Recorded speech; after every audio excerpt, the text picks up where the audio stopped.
Good evening, Dunedin. I'm delighted to be here. The last time I left Ireland to where I got an invitation to speak on fluoride, it was at a medical university in the Middle East, and as a result of it, Homeland Security barred me from entering the United States. So I was invited last year to Washington, and I couldn't go as a consequence of it. So dare to tread outside your own pond and see what the consequences of it were or may be. I'm just an ordinary man in many respects. 7-8 years ago, I was living my life in my hometown in Bandon, and I got a tap on the shoulder from an engineer who approached me, and he said, "Declan, I know you're a water specialist. You know, what can you tell me about water fluoridation?" And I kind of looked at him and I thought, he's one of these guys. He's got a tinfoil hat on. And he said, seriously, he's an engineer, and he's a very competent engineer. And he said, "What do you know about it?" And I said, "Not very much, to be honest. We weren't taught about it at all in college." So I asked a couple of my medical colleagues, I said, what do you know about fluoride and water fluoridation? Nothing. And I asked a few other people who worked in other professions in the medical field, and I said, what do you know about fluoride? "No, I don't know anything. Sure, it's good for your teeth." And I thought, okay. I went home and I read this. And have any of you read it? No? None of you have read this book? Well, it should be a textbook for anybody who's studying in science, especially in the area of dentistry or chemistry or neurotoxicity, or environmental chemistry. I started reading that book and it was like a rabbit's hole, because the more I went into it, the more astounded and alarmed and angry I became, because I realized that what the promoters of fluoridation were saying was completely false. It was false indoctrination, informing the people that we've all the evidence to show that it's fine, the science is done, it's settled, there's no problem with fluoridation. And the top experts in the United States from fields in every medical discipline published this report and listed about 70 areas where there was a gap in the knowledge with regards to fluoridation and the effect of fluoride on human health, and recommended over 70 studies that needed to be undertaken to fill that knowledge gap. And I was going, what? And then I read their definition of skeletal fluorosis, and it just so happens that I had been going through a process of about 6 years of chronic pain, and it was killing me. I had gross tendinitis in both shoulders. At 40 years of age, I could barely shave some mornings. I could barely get out of bed. I couldn't lift my arm like this. The chronic pain went from a 0 to 10 scale, say 0 where I was perfect, just like you, 10 where I couldn't put my pants on. And I was getting cortisone injections regularly in both shoulders in a hospital in Cork. I had spent about 10,000 euros on various types of medication to try and deal with the chronic pain. And anyone know what chronic pain is like? Has anyone suffered chronic pain in the audience here? Well, I'm sure you know what it's like. The lack of sleep, the depression that may come with it, your life is changed. And at 40, I was not very happy. And I read their discussion on skeletal fluorosis, and I went, bloody hell, I've got chronic musculoskeletal disorders. I went to my doctor and I said, what do you know about this? He didn't know anything. I got an MRI scan done on both shoulders and on my back, and they found gross tendinitis in both shoulders, calcification in my ligaments, abnormal bone growth in both shoulders, And the doctor, when he saw the results, said, you should be on permanent disability. The first thing I did was stop my fluoride intake. I cut out using tap water, stopped using fluoride toothpaste at the time, and cut tea. Within 3 weeks, my pain level went from about a 7 to a 2, and I haven't had a painkiller in 8 years. So that's my personal experience of fluoride. So that is what has driven me over the last 7 years to put about 20,000 hours of research into fluoride. Okay? And I'm going to go through some of that with you tonight. First thing I did also when I read this, and they said, tea drinkers in the United Kingdom will be ingesting about 9 milligrams of tea per day from drinking tea. And I went, well, we're the highest tea drinkers in the world in Ireland. What are the fluoride levels in tea in Ireland? And I asked the Food Safety Authority that Vyvyn talked about earlier. We don't know. And then I found out that the dental surgeon, chief dental surgeon in the 1990s, recommended in a public paper, in a published paper, that they didn't know what the fluoride level in tea was in Ireland, but someone should do a study on it. And that was from Trinity College in the 1990s. In 2015, they still hadn't done a study on it.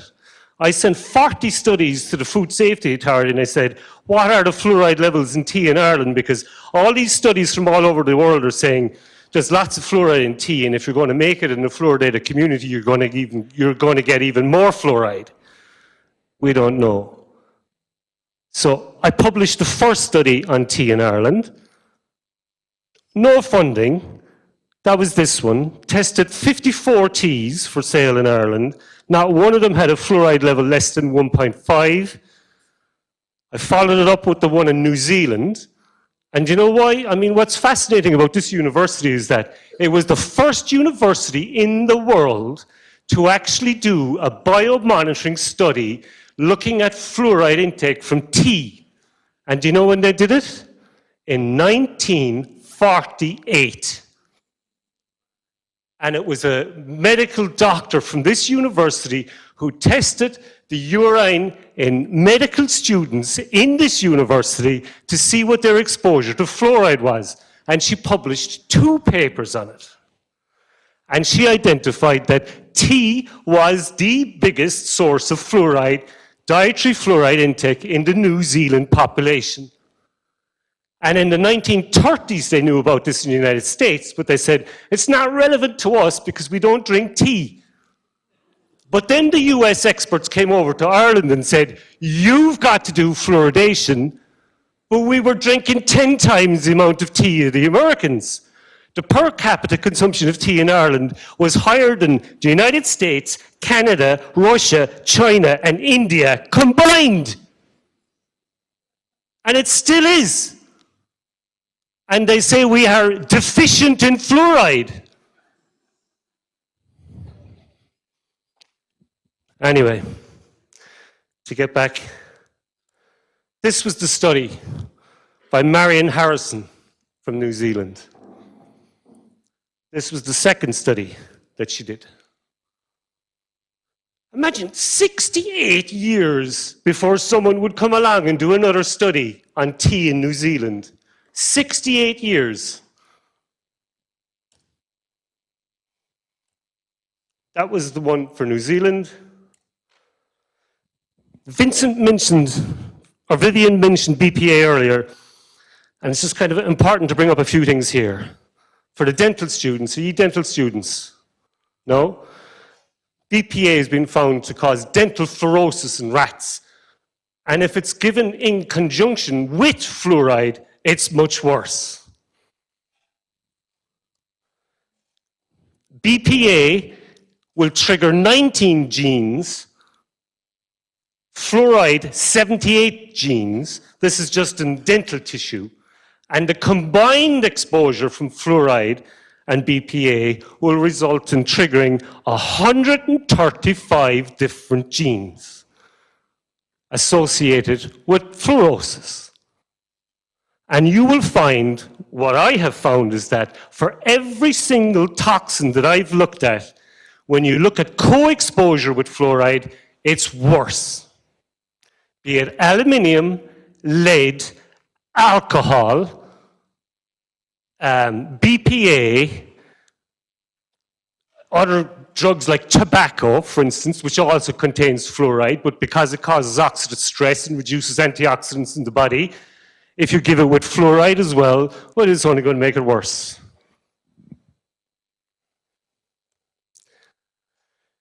We now know more and more research coming out about proteins that are affected by fluoride. This is a study this year. These are proteins that they're saying are all directly or indirectly affected by fluoride. But we're told, like, it's just your teeth that you have to worry about. None of these proteins have, you go to a dentist and say, what are these proteins about? They haven't a clue what these proteins are about.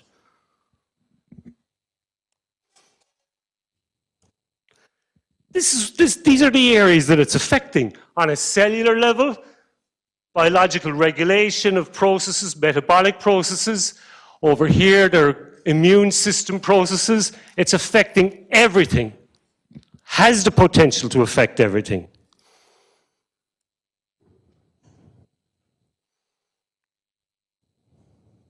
Bone proteins. I mean, how many people know that the skeleton is an endocrine organ?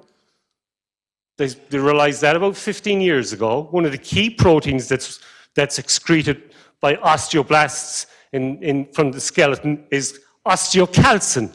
How many know in the audience here anything about osteocalcin? Osteocalcin is involved in precocious puberty in girls. Key factor involved in it. It's a key factor in prostate cancer. New Zealand has the highest rates of prostate cancer in the world alongside Australia and Ireland. Osteocalcin is involved in calcification of our arteries. Too much osteocalcin in the brain at an early age causes brain disorders that are associated with ADHD and autism spectrum disorders.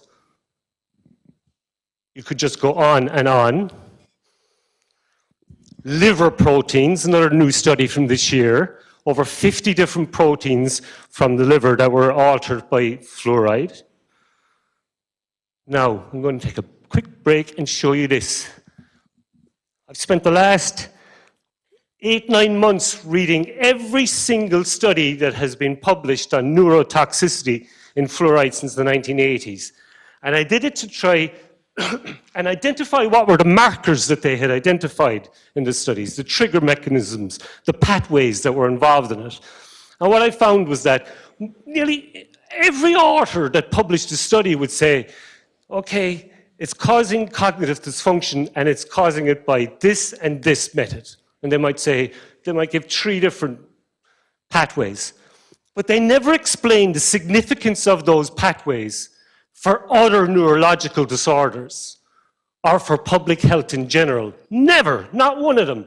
So I read into every single molecular pathway that they identified, and I went down that rabbit hole, and it was a bloody long rabbit hole to identify what would be the potential consequences for triggering each of these molecular markers. And the list just goes on. These are all the different mechanisms on the left, the abbreviated names of them, of the proteins or enzymes that are altered by fluoride. And in the bigger column here, what we know from medical studies, what those are related to. An awful lot of them are related to cancer. An awful lot of them are related to neurological disorders like Alzheimer's disease, Parkinson's disease, ADHD, autism, bipolar disorder, schizophrenia, anxiety disorders, COX-2, PGE2, key regulators involved in things like cardiovascular disease, cancer, and it just goes on. I've 4 pages of these. But as I get IE6, interleukin 6, they found in studies 20 years ago that if you could express interleukin 6 at a particular stage in pregnancy with animals, you would end up with an animal showing autistic behaviors. It's also crucial in prostate cancer, breast cancer, colorectal cancer. Prostate cancer in the Republic of Ireland is 36% higher than Northern Ireland. 36%. Brain cancer is 20% higher than Northern Ireland. 20%. We have almost 1 million people out of a population of 4.5 million waiting to get into hospital in Ireland at the moment. Almost 1 million. The public health sector in Ireland is crumbling under the pressure that we are facing in this country, in our country. And what you have seen in the United States, they went from the healthiest country in the world in the Second World War to the unhealthiest country in the world today. And we have seen the same in our country, and you're probably seeing the same in your country. But it's got nothing to do with fluoride. Nothing. That's what you're told. The last section of this page is particularly interesting because of this.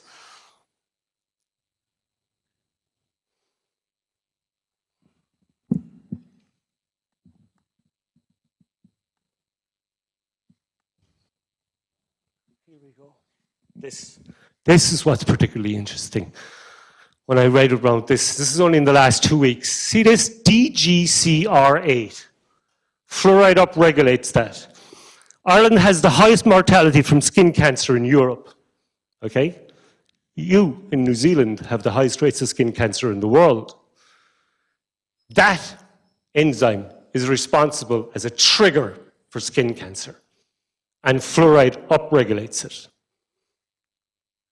If you look at BCL2, BAX, and MARC in particular, right, as a protein, MARC signaling. Recent study on autism genes identified 68 autism genes that are associated, or genes that are associated with autism.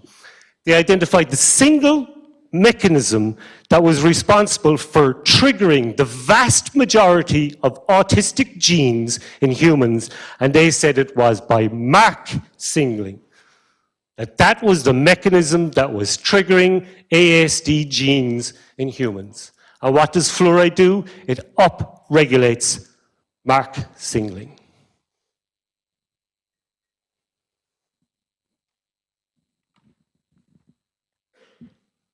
Now, we'll get back to this. So, I wasn't going to talk about this, but I'm just going to do it very, very briefly. Because this is the difference between Northern Ireland and the South of Ireland. One population on a same island, the same size as the South Island of New Zealand, one part fluoridated, the other part non-fluoridated.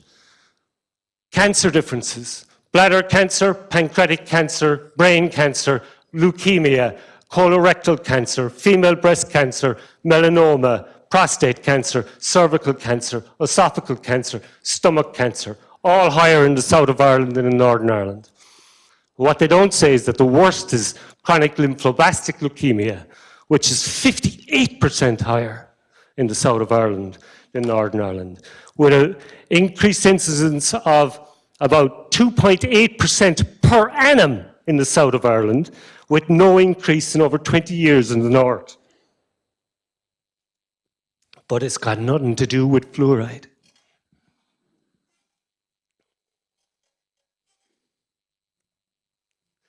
Hypothyroidism. Why is it important?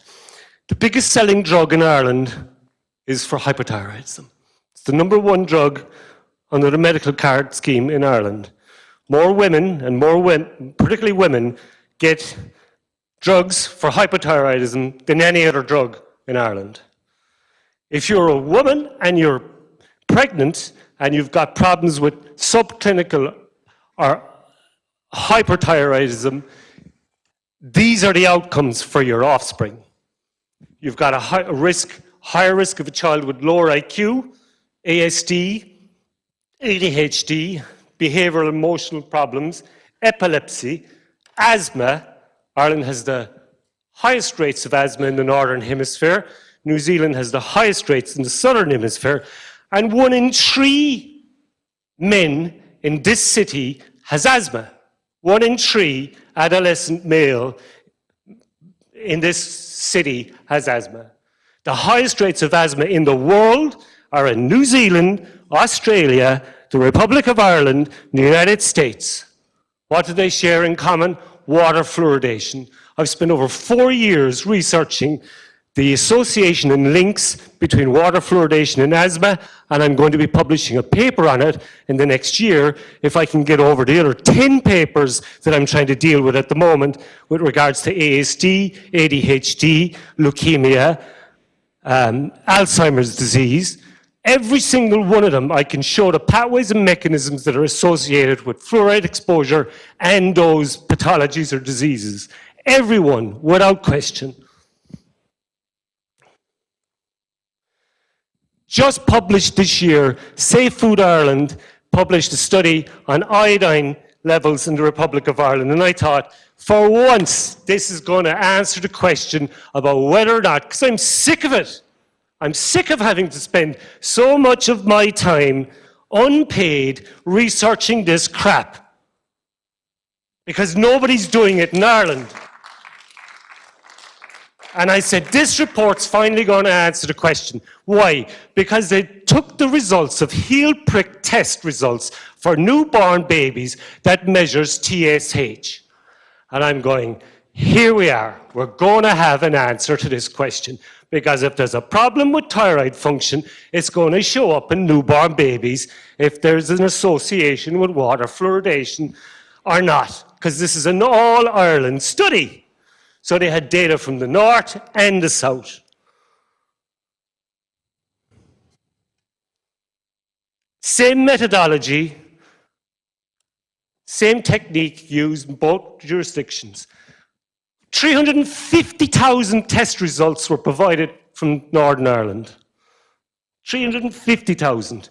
I read it and I was, great, let's see what they're going to say now about the south. Republic of Ireland.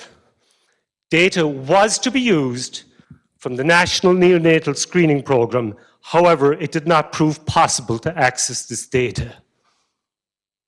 I went, what? What do you mean? You couldn't access the data? It's a state, it's an all-Ireland funded project. Like, why won't you get the data? So I found the data.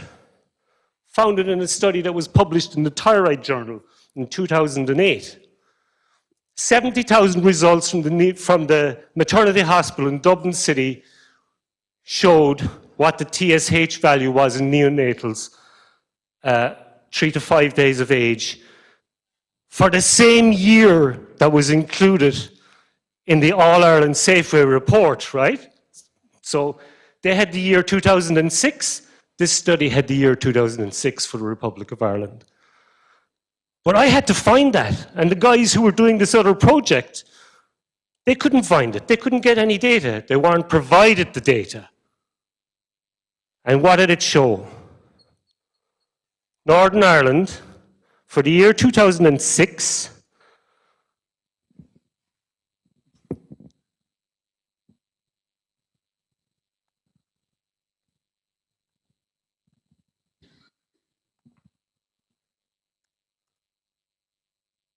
was 5% of neonates had a TSH value above 2, 5%. Any guess what it was for Dublin, for the Republic of Ireland? Anybody? Give a figure? 10, 17? Same year. No wonder they wanted to hide the figures.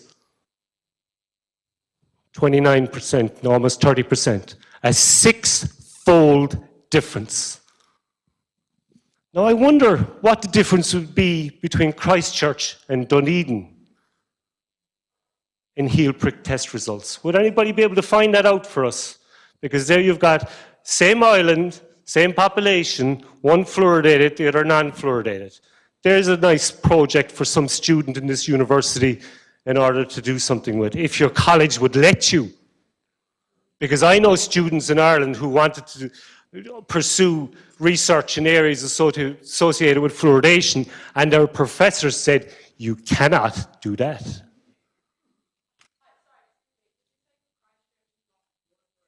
Christchurch is not fluoridated. Since when? No, it's not.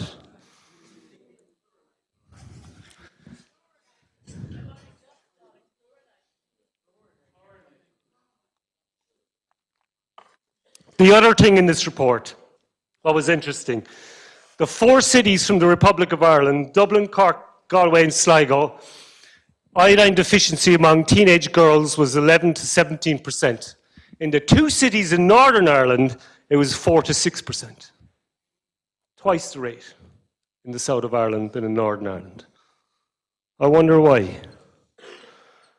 Iodine deficiency among childbearing age females in the Republic of Ireland in 2017, 77% of childbearing females in the Republic of Ireland were deficient in iodine.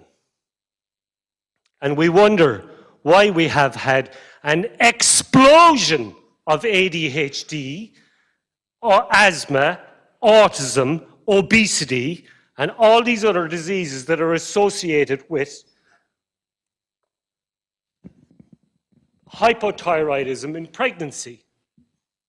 On top of that, a recent study from Sligo looked at IQ differences between children who were born with hypothyroid mothers and those who were not. It was a 6.93 loss of IQ.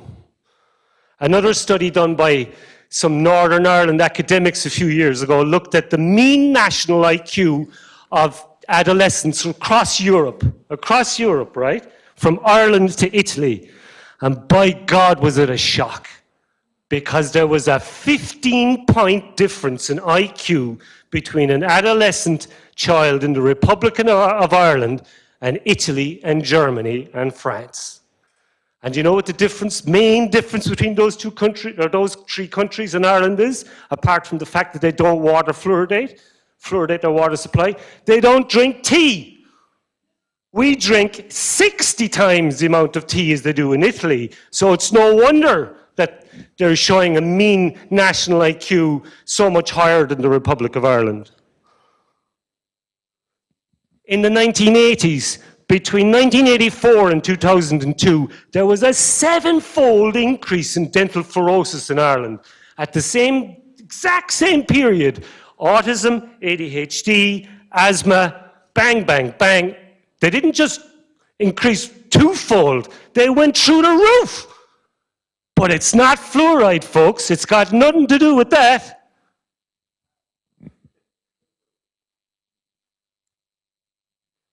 Same happened, of course, in the United States.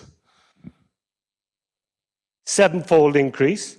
Same latest results for Ireland for autism. It's 1 in 68. But guess what? It's about just less than that in the United States. About 1 in 65. But we have over 5,000 kids, because my wife is a teacher and she works in a school with special needs. Last year she had a hard time because the amount of kids that were in her class last year with developmental disorders, and they have an autism unit in the school as well, is just unbelievable. And I spoke with her about it many times, and I said to her last year, I said, when did it become normal for us to accept the fact that so many kids today have developmental disorders on the scale that they have, that it's now commonplace? Oh, your child is ADHD. Oh, yeah. Your child's autistic. Oh, yeah, yeah. Have you ever had to deal with a child with autism? Do you know what's involved in it? It's a lifelong condition. And who's doing the research to see what? We know that BPA is involved in it. We know that other pesticides are involved in it. But all the pesticides and all the other chemical toxins that have been found to be associated with autistic disorders, fluoride increases their toxicity. And they increase fluoride's toxicity. So fluoride is acting as the underground support structure for every other chemical to increase its toxicity on the brain of our most precious infants, and nobody's willing to talk about it or even get funding to research it. Now, I've gone on too long. I know we're stuck on time. Rats, why rats, I suppose? They have the same effect on teeth fluoride does with rats as humans at the same blood fluoride levels, right? So they get dental fluorosis at the same levels as humans do when their blood fluoride levels are the same. So we would probably imagine that at the blood fluoride levels that are causing neurotoxicity in rats, that is probably doing the same for humans, or could be. When I did my first report on fluoride in 2012,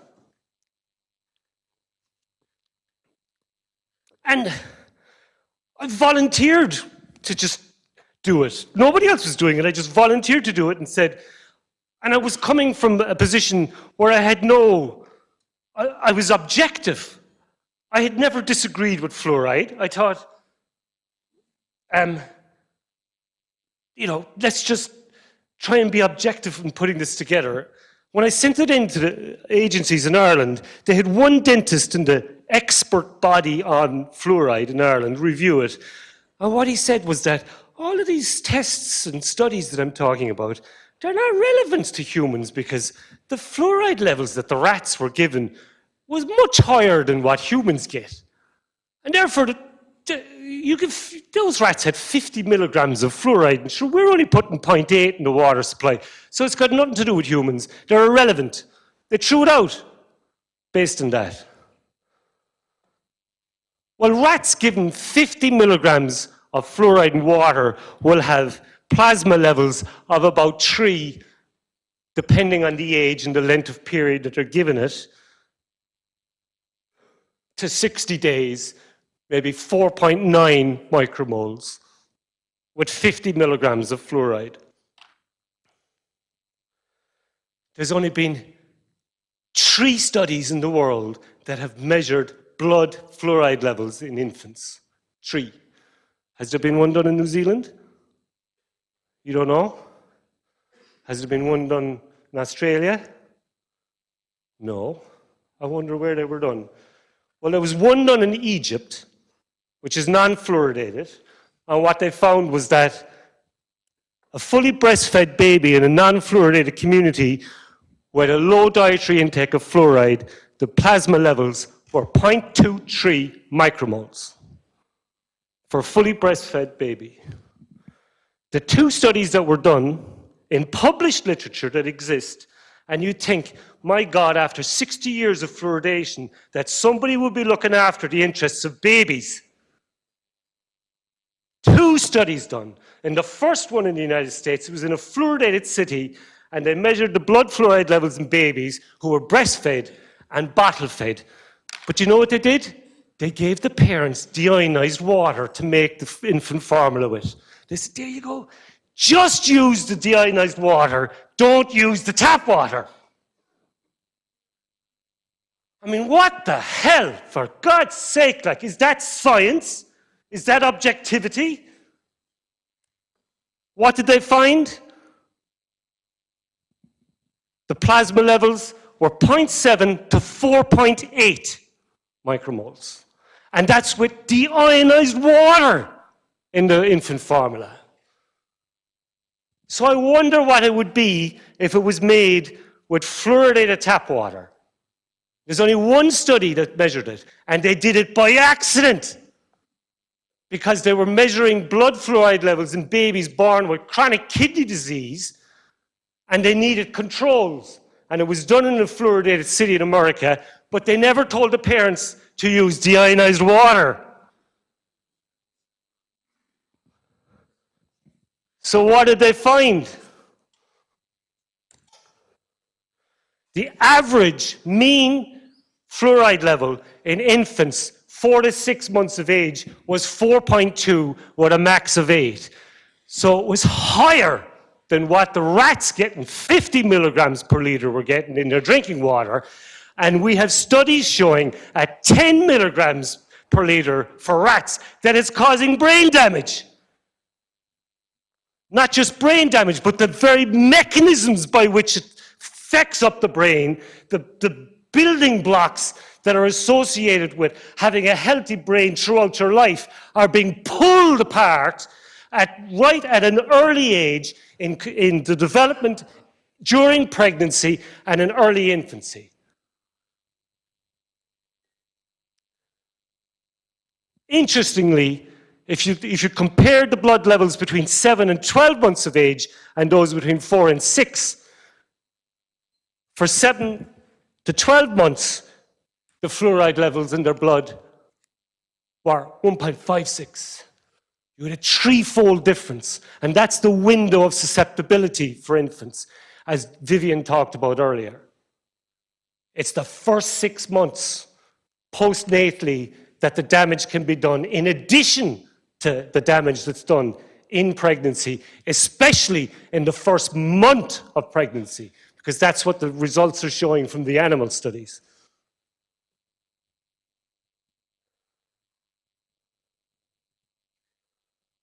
Nearly finished now. So basically, the decline in plasma matches exactly the development in renal function in infants because they're able to excrete fluoride. A baby is born with the same kidney function, we'll call it, as an adult with chronic kidney disease. And it takes an adult with chronic kidney disease who's exposed to fluoride will have blood fluoride levels 3 to 4 times that maybe of someone who has normal healthy kidneys. So if you expose a baby, like bottle feed a baby, formula milk made with fluoridated water, they can't excrete the fluoride. It has to go somewhere. It'll build up in their bones, but it will also build up in their brains. And what they've shown in animal studies is that even 0.2 of a microgram of accumulation of fluoride in the brain of rats is causing profound damage in the brain. 0.2. These are the studies that I was reading. Pages and pages of studies on neurotoxicity of rats. No, don't give us any more. These are the last ones this year that came out. They just keep coming. I'm going to summarize the findings in 2 graphs, and I'm going to leave it with that for questions. This is the first one. All of the studies, if you combine all the data from them, what are they showing? This is what they're showing. Consistently, repeatedly, different studies, different species of rats, bar one, which is the Long Evans rat, which is a joke, really, and I'll mention that very briefly at the end. It impairs antioxidant activity. So every neurological disorder for children, autism and ADHD, they all have impaired antioxidant activity in the brain. Abnormal dopamine signaling. It impairs dopamine. So hypodopamine activity is associated with the pathology of ADHD.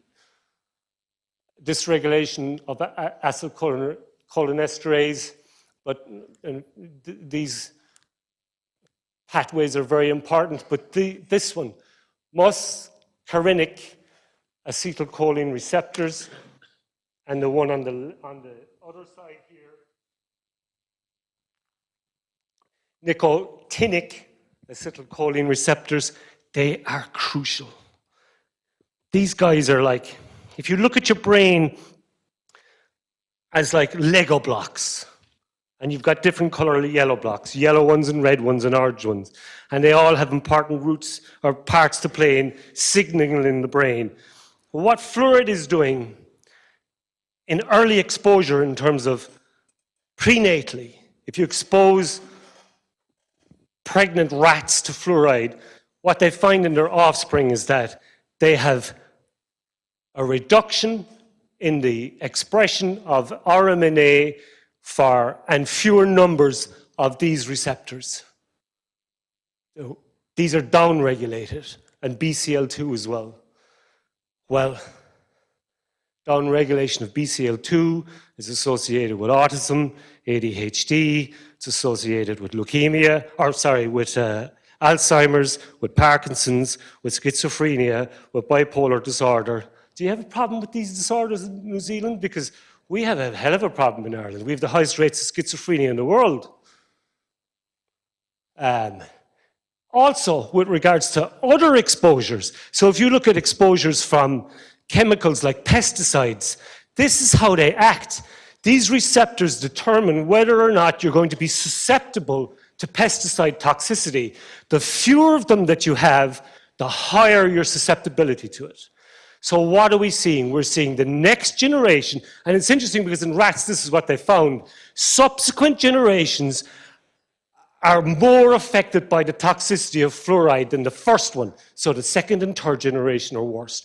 Well, if we're getting less and less of these receptors being developed in the brains, it's no wonder that's happening, because if that's happening with rats, we should be wondering, is it happening with humans? Because what generation are we on now? We're probably on the third, going into the third generation of people in terms of having offspring. 1940s, 1950s, you started in New Zealand. Next group of kids were 1980s, now they're having kids themselves. And what are we seeing? We're still seeing more and more of these disorders and neurological disorders and childhood cancers and everything increasing, increasing, increasing. It's become a norm. And this is the second one. So it downregulated the other one, the other pathways, and it upregulates these. And again, I talked about MARP, that's to do with autism. This is to do with autism. That alone triggers 5 autistic genes. And that's been found to be upregulated in the brain. CCL2, very important, interleukin 6, CAT-D, TNF-alpha. My God, that's an important one. I could talk about that for a day. And this one, whoa, this one is really interesting, CAMP-alpha. Do you know why it's interesting? Because Ireland has the highest rates of binge drinking for teenagers in Europe. And that protein has been found to be involved in addiction, but particularly in binge drinking in teenagers. You couldn't beat this stuff. You couldn't make it up. Do you have a problem with binge drinking of alcohol? You know what the problem in Ireland is? That it's in our beer, because we're making beer and stout using fluoridated tap water. And you are in New Zealand too, because I've tested 140 beers for sale in Ireland from all over the world. And I tested 2 from New Zealand, which I liked before I actually found out what the bloody fluoride level in them was. One was from this town and the other was from Auckland, and they both had 0.8 milligrams per litre fluoride in them. So that's it. This is the diagram that Paul was talking about earlier. These are the receptors that we're talking about. You knock out those receptors and it causes chaos in the brain. We might as well throw a cluster bomb in the brains of our kids and say, deal with that now, like the people in Iraq after what the United States did to that country. Deal with it now, someone else's problem. Good night. Thank you very much.